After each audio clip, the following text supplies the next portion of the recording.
Welcome. I hope you are terrific today and very tulis on this Thursday, July 9th, 2026. On awareness of helping a loved one out of a cult. Adapted from a feature on the YouTube channel News Nation, published June 21st, 2024. Rick Alan Ross is an American deprogrammer and cult specialist. Ross breaks down the steps to save relatives and friends from a cult situation, including staging an intervention and helping unfreeze them from the mindset of their cult.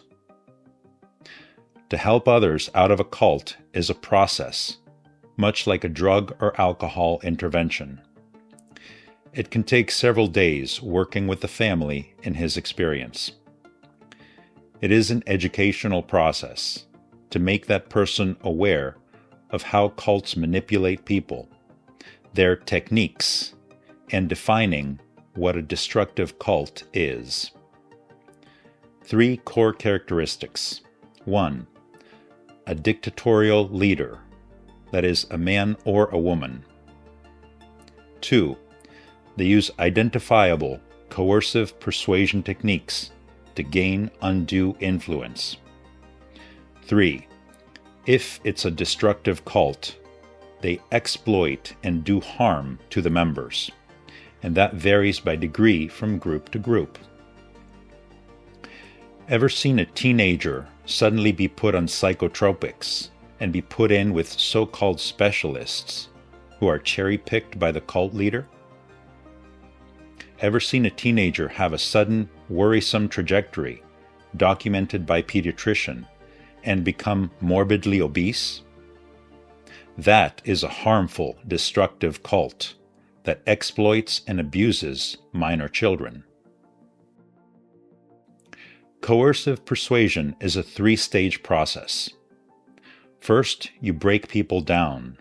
This is done by browbeating them, that is, to intimidate or disconcert by a stern manner or arrogant speech, to bully them, putting them on the hot seat in a kind of attack therapy, humiliating them, forcing them into false confessions, to break them down or unfreeze them from where they are at. Second, you manipulate them within an isolated environment. You socially isolate them, you control the environment, and then you implement the change that you want.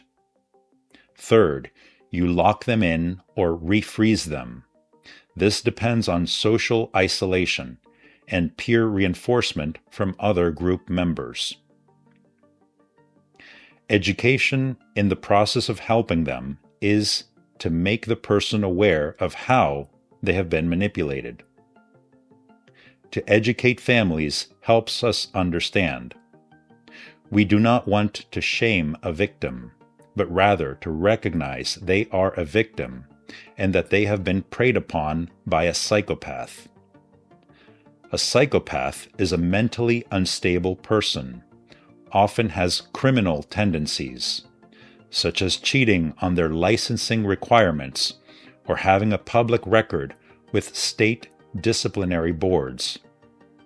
A psychopath lacks remorse for such actions and lacks true empathy for others.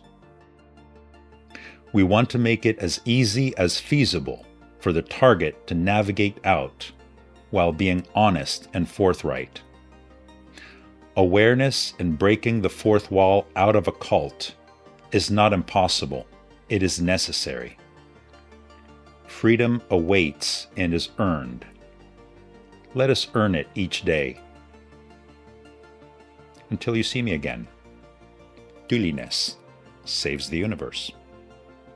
Be well, everyone.